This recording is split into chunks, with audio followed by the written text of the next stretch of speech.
Saudações, terráqueos! No vídeo de hoje nós iremos discutir sobre pH, acidose e alcalose. Então, sou a professora Adriane Brito, sejam todos muito bem-vindos a esse curso de Bioquímica e que vocês tenham um excelente aproveitamento nesse vídeo.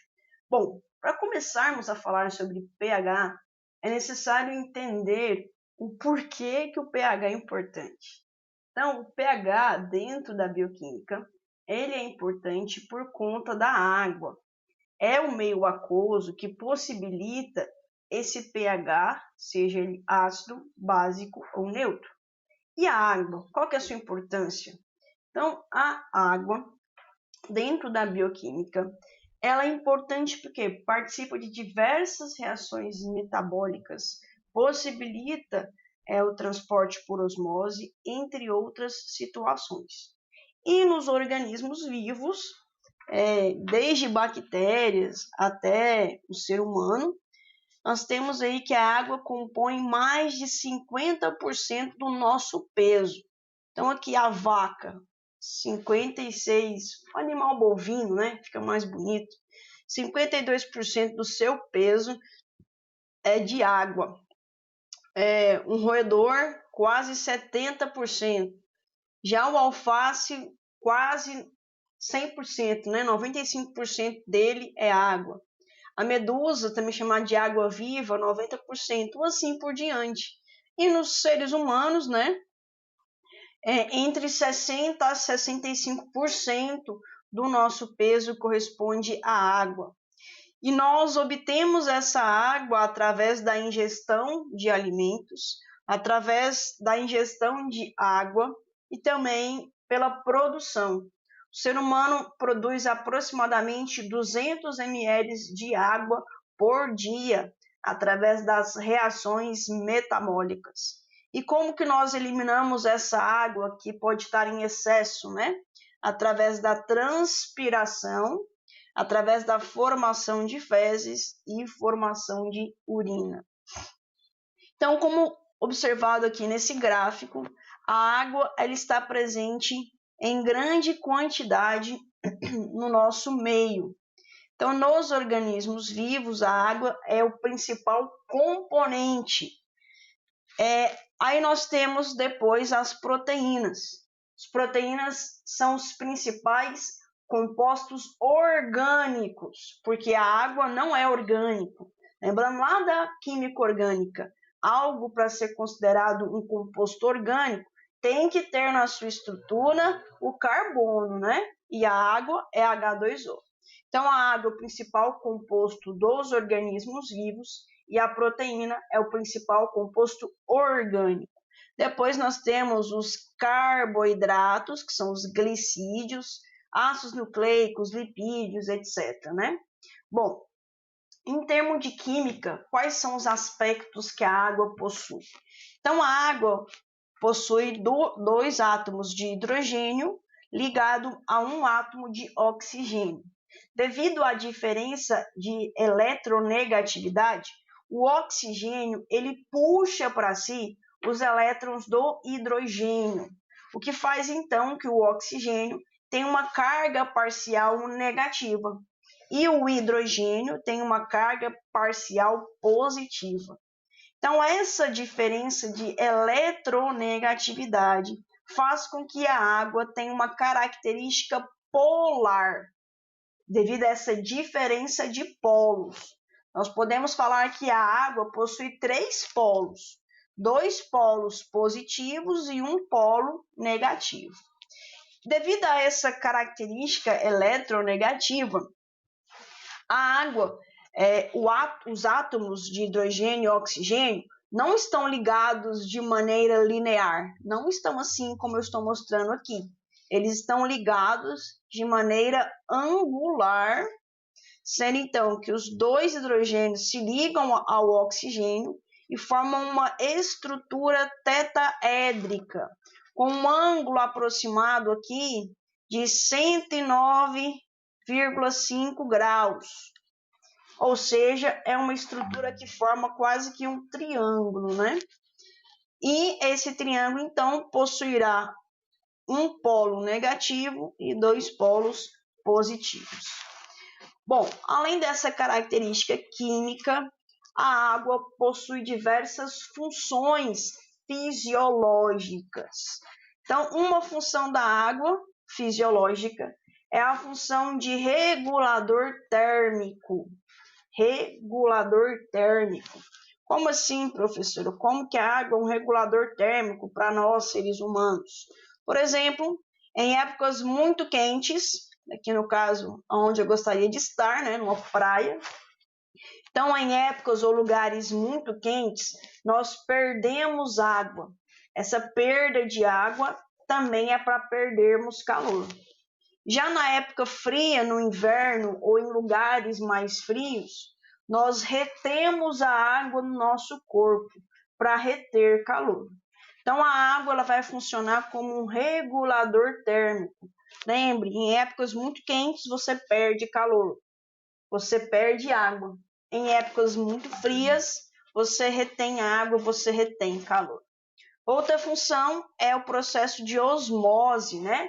Que é o equilíbrio, então, dos eletrólitos através do transporte de água de um meio hipotônico para o meio hipertônico, levando a um equilíbrio dos eletrólitos.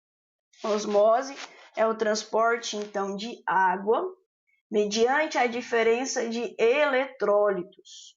É o transporte de água de um meio hipotônico para o meio hipertônico. Além disso, outra função da água é o transporte de substâncias. Então, como a água está presente no plasma, que está presente no sangue, a função de transporte do sangue é por conta da água. Então, a água vai possibilitar esse transporte. E outra função fisiológica seria também a função lubrificante. Por exemplo, a função lubrificante das articulações e a função lubrificante, por exemplo, dos olhos, através das lágrimas que nós produzimos. Bom, essa característica da água e essas suas funções mostram-se também importantes porque, com relação às biomoléculas que foram discutidas no primeiro vídeo, algumas biomoléculas possuem características polares e outras moléculas possuem características apolares. Bom, aí entra aquele velho macetinho, né? Semelhante dissolve semelhante. Então, quer dizer que moléculas polares, elas serão dissolvidas em substâncias polares, como a água. Entre as biomoléculas, quais são as biomoléculas polares? Nós temos carboidratos, proteínas, as vitaminas hidrossolúveis e os minerais. Então, todos esses compostos são solubilizados na água. E os compostos apolares, né? A biomolécula que é um composto apolar são os lipídios. E nós podemos fazer essa correlação com o nosso dia a dia. Na questão da água e óleo se misturam? Então, a água e o óleo não se misturam porque os lipídios são apolares e a água é polar. Então, semelhante dissolve semelhante. Então, como a água é polar, a água não dissolve o óleo, porque o óleo é um tipo de lipídio, né? Que é apolar, ok? Bom, além dessa característica de polar e apolar, nós temos que a água ela sofre ionização no seu próprio meio. E também essa ionização, ela sofre interferência de acordo com os compostos presentes na água. Então, se a água tem proteínas, tem ácidos nucleicos, tudo isso são biomoléculas polares que vão interferir na ionização da água. Então, quando a água sofrer essa ionização, a água vai se dissociar e vai liberar o íon H+, e o íon OH-. Ou nós poderíamos colocar de outra forma, que seria a mais correta quimicamente, e essa fórmula aqui é a mais simples para o aluno entender. A outra fórmula é que duas moléculas de água iriam então sofrer ionização e iam produzir o átomo de hidrônio mais OH. Então, essa molécula de H+, na verdade, ela seria o H3O+. Para a gente entender e ficar mais fácil para o acadêmico, e nos livros de bioquímica também traz como o átomo de H+. Bom, o que eu quero que o aluno aqui de graduação entenda, né? Que as biomoléculas polares, carboidrato, proteínas, ácidos nucleicos, vitaminas, etc., elas se dissolvem facilmente na água, dissolve semelhante, e elas podem substituir interações que ocorrem entre a molécula de água. E essas interações, então, vão propiciar essa ionização em maior ou menor grau. E essa ionização da água, então, vão gerar soluções ácidas ou soluções básicas. Lembrando lá da química em geral, um ácido é uma espécie que doa prótons ou recebe elétrons. Então, doa prótons, a gente vai colocar aqui prótons é esse H+. Então, toda molécula que doar para a água o H+, será considerada como um ácido. E a base é um aceptor de prótons, quem recebe prótons, ou um doador de elétrons. Então, aqui nós temos o exemplo de um ácido, HA. Esse ácido vai interagir com a água. Esse ácido vai liberar esse H e vai produzir, então, o H3O+, o ácido conjugado. Nós podemos usar como exemplo, né, de um ácido, o ácido clorídrico. O ácido clorídrico é o que nós produzimos lá no nosso estômago. Então, esse ácido ele vai reagir com a água presente no seu estômago também e vai liberar, então,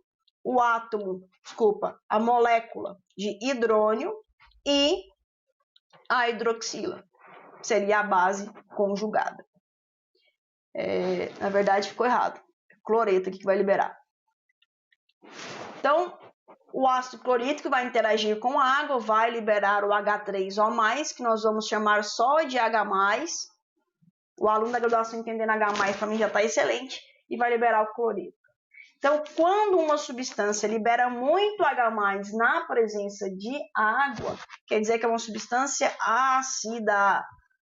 Quando libera, em vez de H+, OH-, é uma substância básica.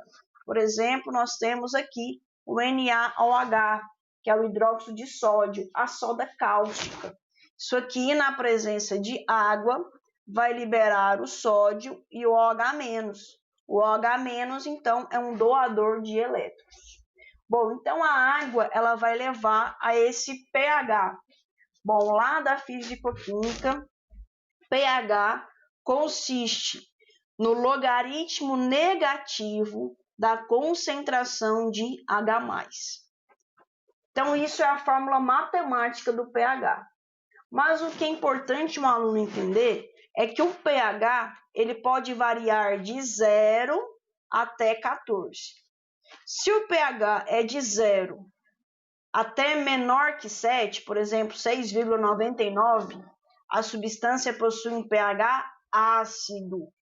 Se o pH é igual a 7, tem que ser 7 redondo, 7,0. O pH é um pH neutro. A água, em temperatura ambiente, tem um pH neutro.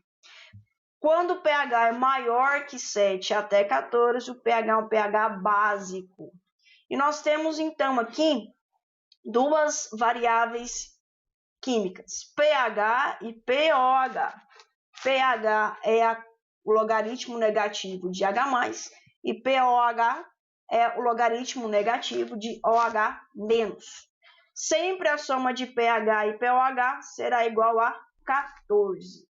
Bom, aqui eu vou dar alguns macetes Então, aqui nós temos a fórmula matemática, né? pH igual a o logaritmo negativo de H+, e o pH neutro, ele é igual a 7. Para ficar talvez mais fácil o entendimento, eu vou usar aqui um quadro branco para explicar melhor. Então, é o seguinte, primeiro nós temos a situação de um pH ácido. pH ácido quer dizer que o pH ele vai de 0, apagar.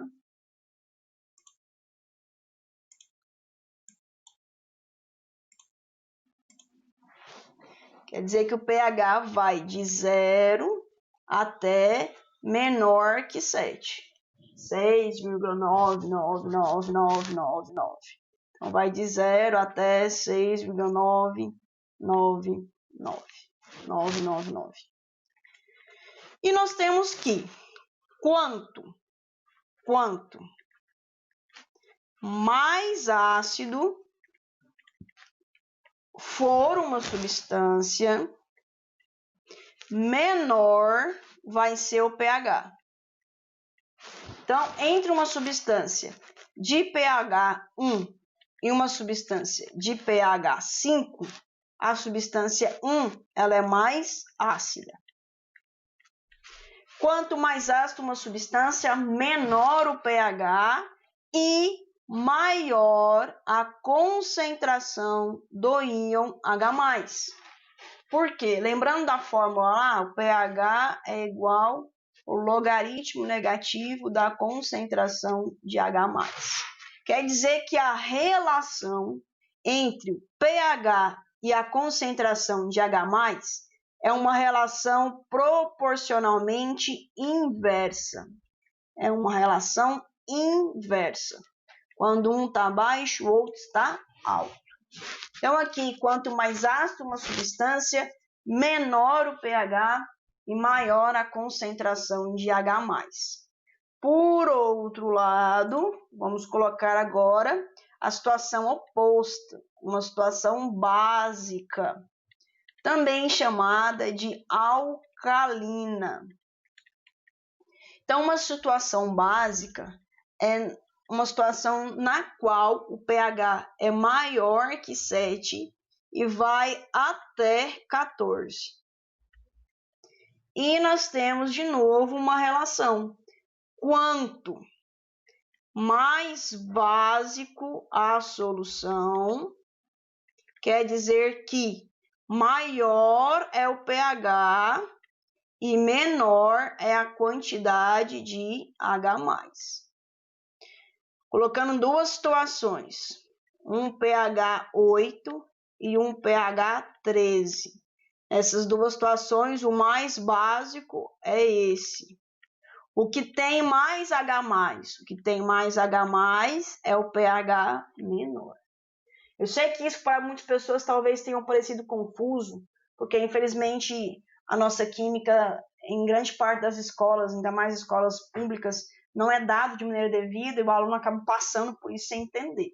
Então preste atenção, pegue o livro, leia, releia, tente entender a relação do pH.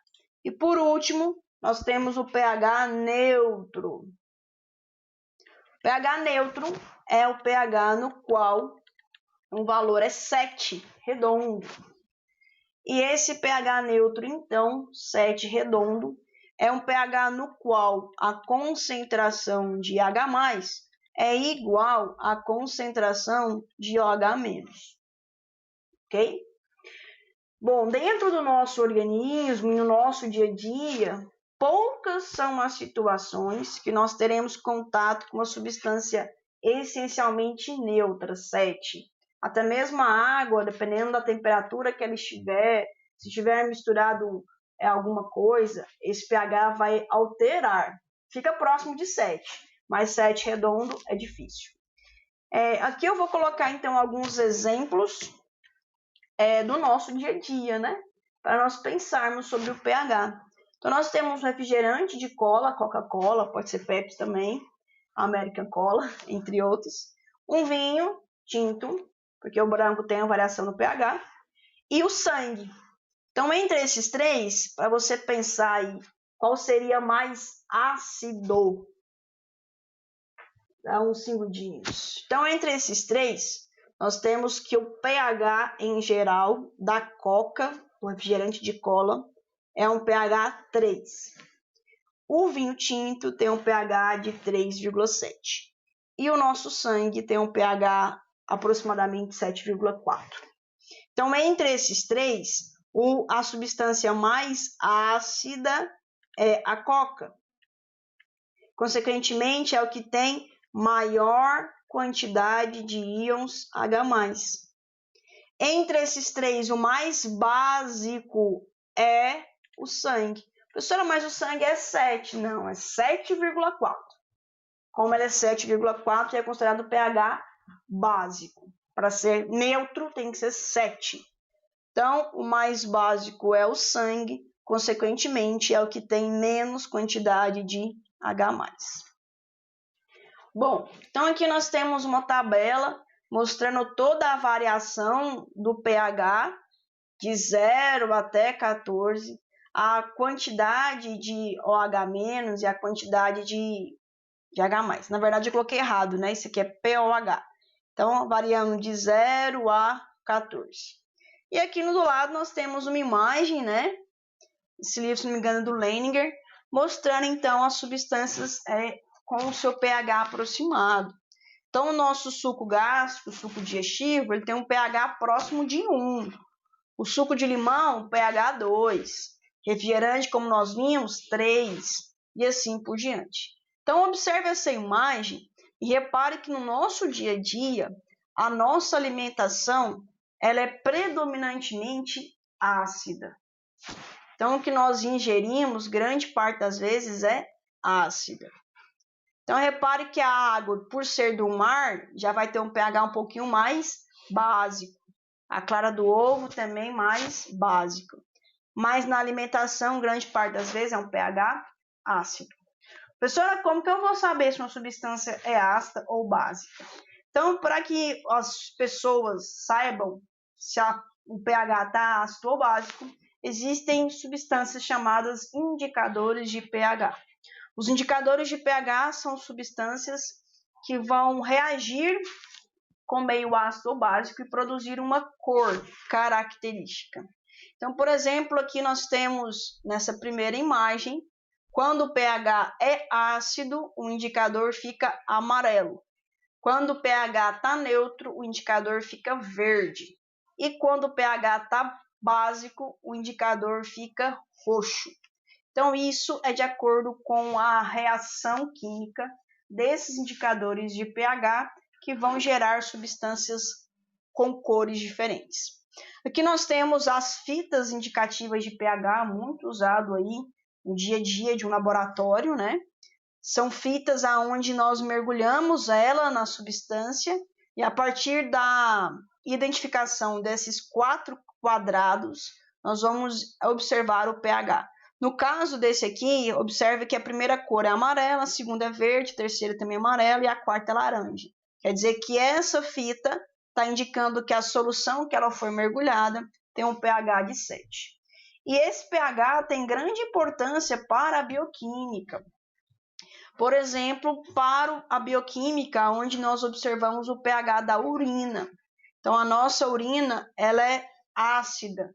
A urina tem um pH entre 5 e 6. Se a urina tiver um pH mais ácido ou mais básico, isso significa alguma disfunção biológica, alguma disfunção fisiológica. Então, é importante sempre fazermos a análise do pH do sangue e do pH da urina, quando então tivermos com um quadro patológico, para observarmos o que está acontecendo com o nosso organismo.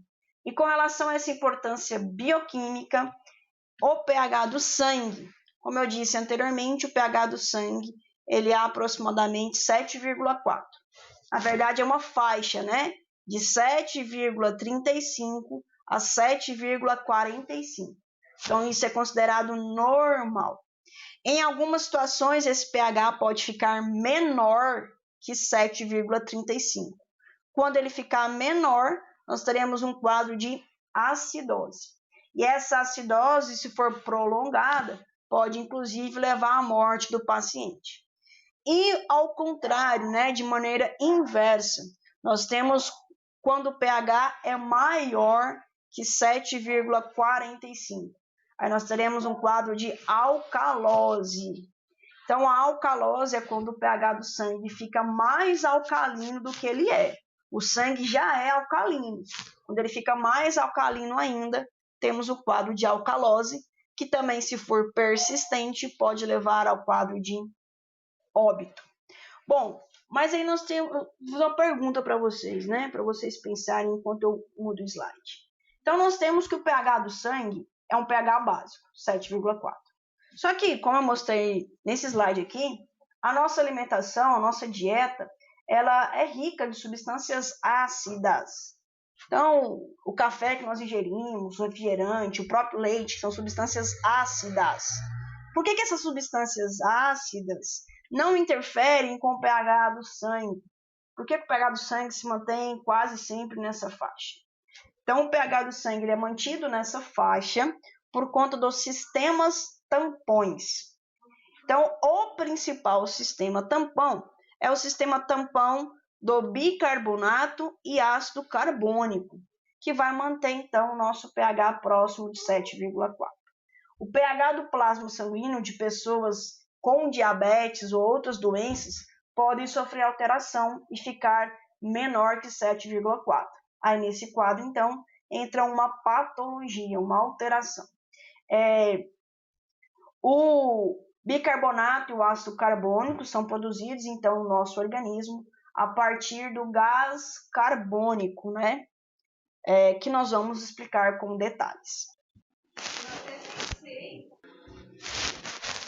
O pH sanguíneo, então, ele é mantido aí aproximadamente 7,4, ou seja, ele é levemente alcalino.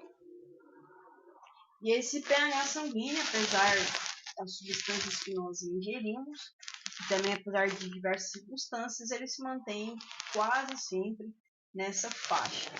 Por que o pH sanguíneo se mantém nessa faixa? Porque nós temos os sistemas tampões. Os sistemas tampões, eles então existem, porque quase todos os processos biológicos são dependentes do pH. Uma pequena mudança no pH produz uma grande mudança na velocidade do processo ou até mesmo pode interromper alguma reação metabólica. As células do nosso organismo mantêm um pH no citoplasma específico e constante, em geral próximo de 7. Mantém então as biomoléculas em seu estado iônico otimizado. A constância do pH é mantida, então, pelos sistemas tampões. O que é um sistema tampão? Sistema tampão é a associação, é a mistura de ácidos fracos e suas bases conjugadas. Então, por exemplo, nós temos aqui o ácido acético e a sua base conjugada, o íon acetato. Aqui nós temos o ácido carbônico e o seu íon e sua base conjugada, o bicarbonato. Então, os sistemas tampões são misturas de ácidos fracos e suas bases conjugadas. São sistemas aquosos que tendem, então, a resistir a mudanças de pH quando pequenas quantidades de ácidos ou bases são adicionadas a esse sistema. Então, o sistema tampão sempre será um ácido fraco conjugado com sua base específica. Bom, no nosso organismo, o principal sistema tampão equivale a do ácido carbônico. E aqui nessa imagem nós temos identificado um dos sistemas tampões presentes no nosso organismo, que é do ácido acético. Então, o ácido acético corresponde a um dos diversos sistemas tampões que nós temos dentro do nosso sangue. E o sistema tampão do ácido carbônico é o mais importante, também chamado sistema tampão do bicarbonato. Então, o gás carbônico ou dióxido de carbono é sinônimo que nós respiramos, né? Lá nos pulmões, então, ele vai ser transportado para o sangue. E lá no sangue, esse gás carbônico será convertido em bicarbonato, porque é a forma de transporte principal desse gás. Como é que funciona isso, né? Seguinte maneira. Então, você respira oxigênio, o oxigênio vai ser metabolizado dentro das suas células, e nas suas células você vai produzir o gás carbônico. Esse gás carbônico, então, vai para o seu sangue, para o seu plasma, e dentro das suas hemácias, nós temos uma enzima chamada anidrase carbônica. Essa enzima, então, presente dentro das hemácias, ela vai conjugar o dióxido de carbono, ou gás carbônico, com a água. E vai, então, gerar a produção do ácido carbônico. Então, esse aqui de cima é o ácido carbônico. Esse ácido carbônico ele é um ácido fraco, então ele vai sofrer ionização na água, vai liberar então o bicarbonato e o íon H+. Então nós temos uma associação do ácido carbônico, deixa eu pegar aqui outra coisa, nós vamos ter então a associação do ácido carbônico com o bicarbonato, que eu vou escrever aqui. Então, esse é o nosso principal sistema tampão. E essa enzima está onde? Dentro das hemácias. O bicarbonato. Beleza. Então, o plasma sanguíneo, ele é tamponado em grande parte pelo sistema tampão do bicarbonato, consistindo do ácido carbônico como doador de prótons e o bicarbonato como aceptor de prótons. Então, nós teremos parte na forma de ácido carbônico e parte na forma de bicarbonato. O ácido carbônico vai doar prótons e o bicarbonato vai receber prótons. O ácido carbônico ele é formado a partir, então, da conjugação do dióxido de carbono dissolvido na água. E essa reação acontece por meio da enzima anidrase carbônica.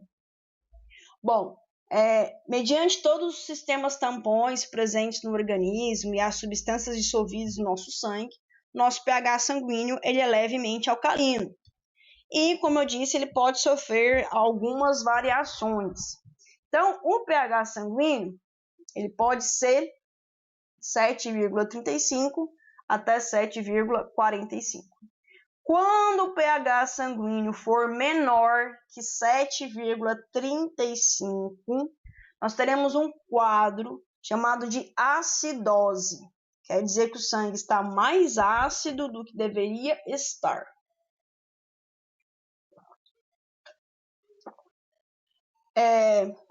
Quando o pH sanguíneo, em vez de ficar mais ácido, ficar mais básico, mais alcalino, ficar maior que 7,45, nós teremos um quadro de alcalose.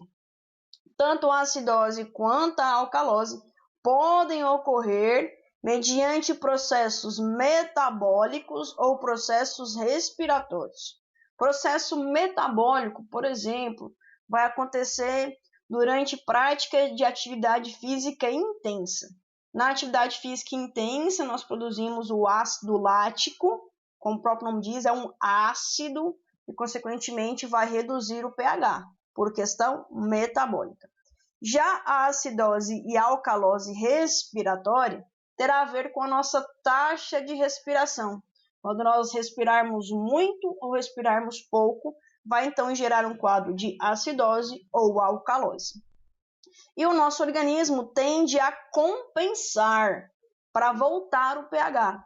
Então, se o pH estava ácido por uma questão metabólica, por exemplo, por excesso de ácido lático na atividade física, vai haver uma compensação respiratória. Então, uma das causas que fazem com que nós tenhamos uma respiração mais intensa após a atividade física é porque nós estamos compensando o pH que está ácido para ele voltar a se tornar um pH mais básico. Repara que o pH ácido que eu estou falando aqui não é um pH menor que 7, é menor que 7,35. A mesma forma acontece com a alcalose. Nós podemos ter uma alcalose por questões de metabolismo ou uma alcalose por questões respiratórias, quando respiramos muito ou respiramos pouco. Para entrar em detalhe, então, vamos explicar os processos de acidose e alcalose. Então, a acidose é quando o pH está menor do que 7,35. Isso pode acontecer, por exemplo, devido à produção de corpos cetônicos. Os corpos cetônicos todo mundo produz, porém o diabético produz mais. Então acaba que o diabético, quando não faz o tratamento ideal do diabetes, ele acaba produzindo esses corpos cetônicos. Professor, o que são esses corpos cetônicos? É o acetato e o butirato, esse beta-hidroxibutirato. Então, a produção desses corpos cetônicos leva ao quadro de acidose, no caso, acidose metabólica. Então, o diabetes não tratado, ele produz um quadro de acidose que pode levar a prejuízos do paciente. Então, o plasma sanguíneo vai ficar um pH mais ácido do que 7,35 e isso, então, vai gerar complicações.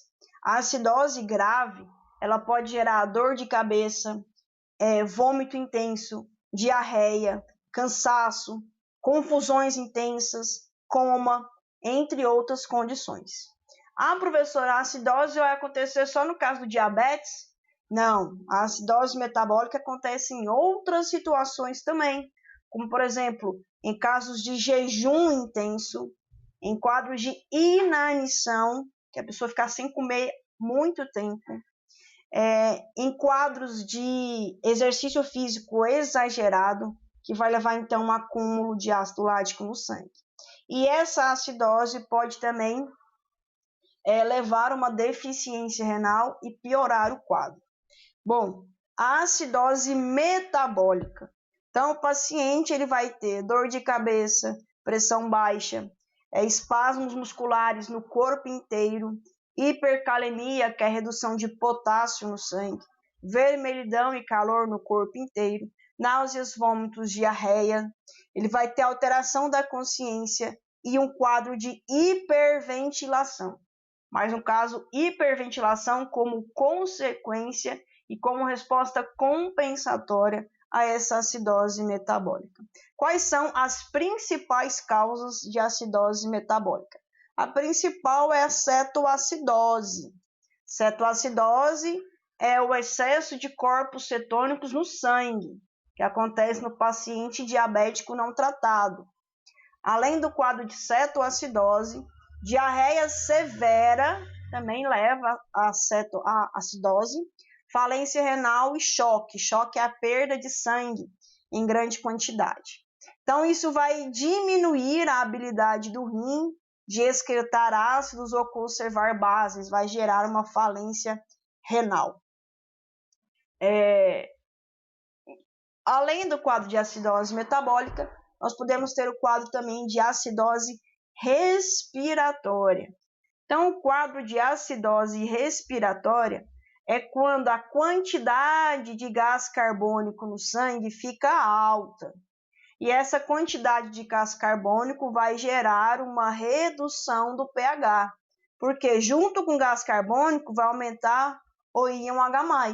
Quanto mais H+, menor o pH. Então, a acidose respiratória ela é caracterizada por uma diminuição do pH e um aumento da pressão do gás carbônico, do dióxido de carbono, ocorrido devido a uma hipoventilação. Então, o pulmão está ventilando pouco, uma hipoventilação.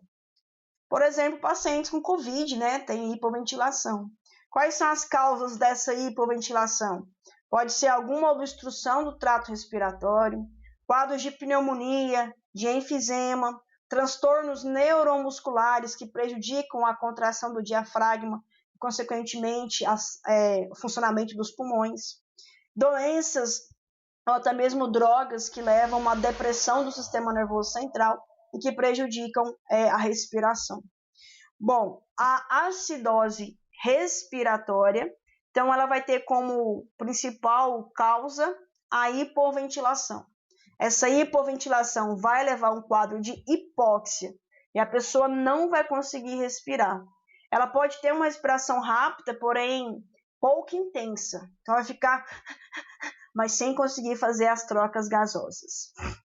Vai ter como sinais e sintomas dispneia, que é a dificuldade respiratória, dor de cabeça, hipercalemia, aumento de potássio no sangue, disritmia, que é a alteração no ritmo cardíaco, pode ter convulsões, desorientações, vai ter uma fraqueza muscular, e as causas, então, é uma redução no estímulo respiratório, Como já expliquei, por pneumonia, enfisema, entre outros. Então, nós podemos ter acidose respiratória ou metabólica. Entre as duas, teoricamente, a mais comum seria a metabólica pelo quadro de diabetes. Na acidose respiratória, é comum em pacientes com problemas respiratórios como asma, bronquite, enfisema, etc. Bom, outro quadro que nós podemos ter é o inverso, É a alcalose. A alcalose respiratória, o paciente, então, vai ter uma redução no gás carbônico. Redução por quê? Em vez dele estar hipoventilando, ele vai estar hiperventilando. E esse excesso de trocas gasosas, além do que é fisiológico, vai levar a um aumento no pH. E esse aumento do pH gera a alcalose. O paciente pode ter convulsões, vai ter uma respiração rápida e profunda, taquicardia, hipocalemia, redução de potássio no sangue, vai ter fadiga, cansaço, confusão, ele não vai saber onde está, desorientado, náusea, vômitos. E a causa dessa hiperventilação, em geral, pode ser, por exemplo, por ventilação mecânica, quando a ventilação mecânica está desregulada, casos de ansiedade, medo intenso, pavor, vão gerar quadros de hiperventilação, e a hiperventilação vai gerar a alcalose respiratória. Por outro lado, podemos ter a alcalose metabólica, A alcalose metabólica é menos comum, diria assim. O paciente também vai ter náusea, vômitos, diarreia, disritmias no coração, principalmente taquicardia, vai ter cansaço, letargia, e a alcalose metabólica, ele em geral vai ter como causa vômitos intensos. Então, esses vômitos intensos vão levar à perda de H+, que vai aumentar o bicarbonato e vai aumentar o pH. Então, quando a gente está vomitando, a gente está eliminando o ácido gástrico, que diminui o pH. Além disso, vai ter um excesso de eliminação pelo trato digestivo. O uso de alguns diuréticos pode levar também à alcalose metabólica e o uso excessivo de bicarbonato, assim como de antiácidos. Então, alguns fármacos, alguns medicamentos podem gerar o quadro de alcalose metabólica. O paciente vai ficar tremendo muito e também vai ter hipocalemia. Tanto a alcalose, seja metabólico-respiratória, quanto a acidose, se de maneira prolongada e intensa, podem gerar a morte do paciente. Então, aqui, para resumir, nós temos a acidose e a alcalose metabólica. A acidose, ela vai ocorrer por casos de diarreia intensa, vômito intenso. Ela vai levar, a esses quadros. vai ocorrer por conta do diabetes, ingestão de ácidos, como por exemplo a aspirina, o AS, e a insuficiência renal crônica. A alcalose, o uso excessivo de bicarbonatos ou antiácido, perda de H+, retenção de bicarbonato nos rins e uso excessivo de diuréticos. Para resumir, nós temos esse quadro, onde então, se a amostra de sangue arterial tiver um pH menor que 7,35, nós teremos o quadro de acidose. Se essa acidose for seguida por uma redução do bicarbonato, quer dizer que o paciente vai ter uma acidose metabólica. Se a acidose for por consequência de um aumento de gás carbônico, ele terá um quadro de acidose respiratória. A acidose metabólica, o organismo tentará compensar a partir de uma função respiratória maior, então vai ter uma hiperventilação. E a acidose respiratória, o organismo tenta compensar a partir da função renal, retendo mais bicarbonato e eliminando mais H+. A alcalose, quando o pH sanguíneo é maior que 7,45, quando o bicarbonato está alto e o gás carbônico está baixo. Quando o bicarbonato está alto, é um quadro de alcalose metabólica. O sistema respiratório tentará compensar, levando um quadro de hipoventilação. E a alcalose respiratória será compensada a partir da função renal, que reterá mais H+, e eliminará mais bicarbonato. Aqui nós temos então um mapa mental que resume tudo que foi discutido nesse vídeo, né? Então, o pH, o potencial hidrogênico iônico, ele é obtido a partir de substâncias diluídas nas soluções aquosas. O pH é o logaritmo negativo de H+, e há então a dissociação de H+, e a associação de OH-. Quanto mais H+, mais básica é a solução. O pH do sangue é na faixa de 7,35. Se ele tiver menor, nós temos um quadro de acidose, que pode ser metabólica ou respiratória. A alcalose, da mesma forma, pode ser metabólica ou respiratória. O nosso pH é mantido nessa faixa de maneira fisiológica por conta dos sistemas tampões. O principal sistema tampão é do ácido carbônico e do bicarbonato, produzido então a partir da conjugação da molécula de água com o dióxido de carbono a partir da enzima anidrase carbônica. Além da questão bioquímica, nós temos que o pH ele pode ser ácido, básico ou neutro, né? Neutro é apenas quando o pH é 7 redondo, 7,0. E aqui, para deixar também mais detalhado, tem um resumo, né, dos principais tópicos discutidos nesse vídeo. Bom, eu espero que vocês tenham aproveitado bastante esse vídeo, que vocês tenham se interessado pelo pH, pela bioquímica, e possam entender que a bioquímica faz parte do nosso dia a dia. Quando nós entendermos, fica mais fácil. Por exemplo, você pode fazer a correlação. Quando você vai fazer uma atividade física, a sua frequência respiratória aumenta. Uma das causas que leva ao aumento da frequência respiratória é porque você está levando a acidose metabólica. Fique com esse pensamento final e tente levar a bioquímica para o seu dia a dia, para o seu cotidiano, assim ficará mais fácil. Então, é isso. Espero que vocês tenham aproveitado e a gente se vê aí em outros vídeos. Até mais. Tchau, tchau.